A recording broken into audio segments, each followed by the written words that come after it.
Hey guys, welcome back to a Vlog Thursday episode. It's Olight Boy Scout, and we have a real quick video for you today. What we're doing is retesting the S30R Javelot from Olight.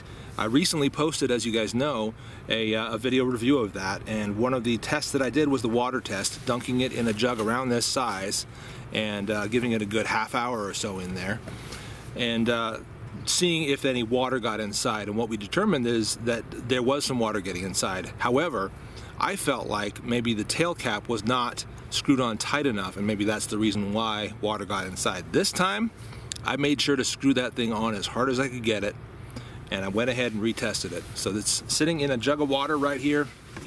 I think you can see that it's switched on. There it is, and rolling some footage of it.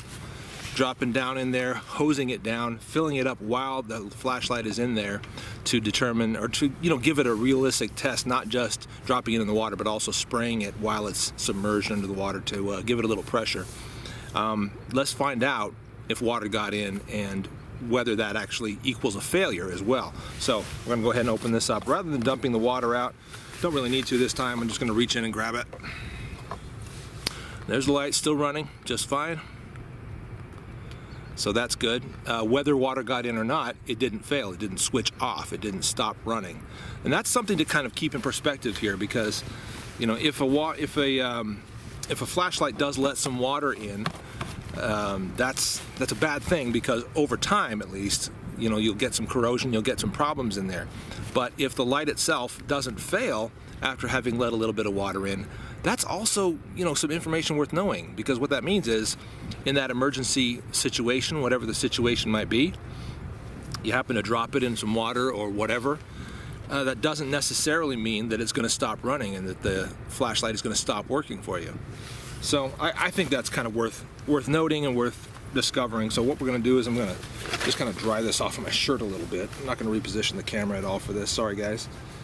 And it's still, the tail cap still feels like it's on pretty well. I'm kind of rotating it in my shirt right here and trying to see if it will, easily come off, and it's not. Function of it, press it down, hold it, press it down, hold it. So all the modes seem to be working. It's going on and off.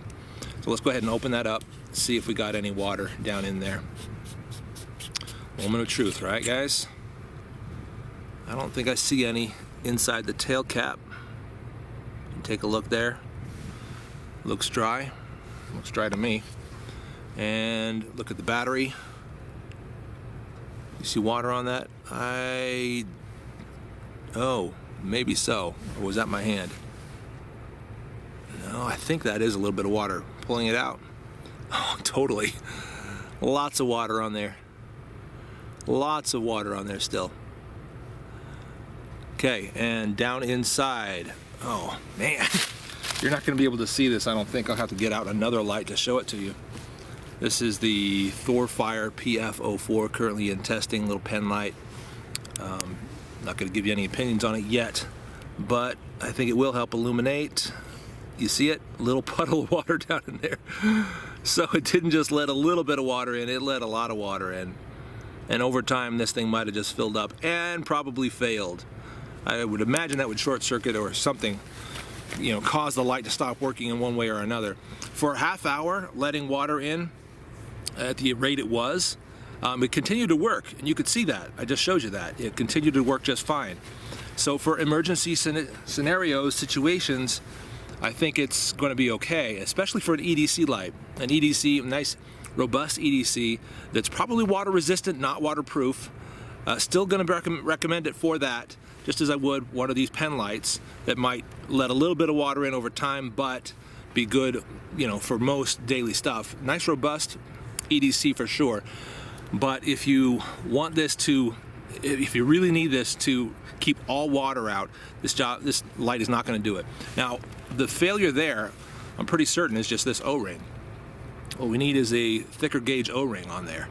So, sorry, Olight, you made a bad decision in the ring you decided to put on that, and you should probably choose a different one, choose a better one, because that is not doing the job it needs to do.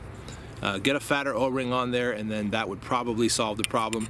But this single light, in 2 instances, through 2 tests, has let water in both times, Once again, I made sure that that tail cap was on really tight before I dropped it in the water, before I started dousing it with water. Didn't make a difference.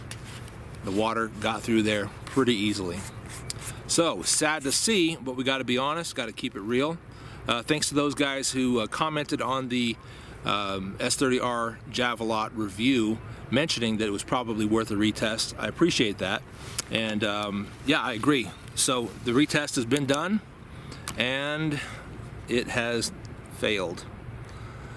Whether you decide to say, well, that's a deal breaker on the light, is totally up to you, but that's the data that I wanted to provide. I'm glad we're able to do it.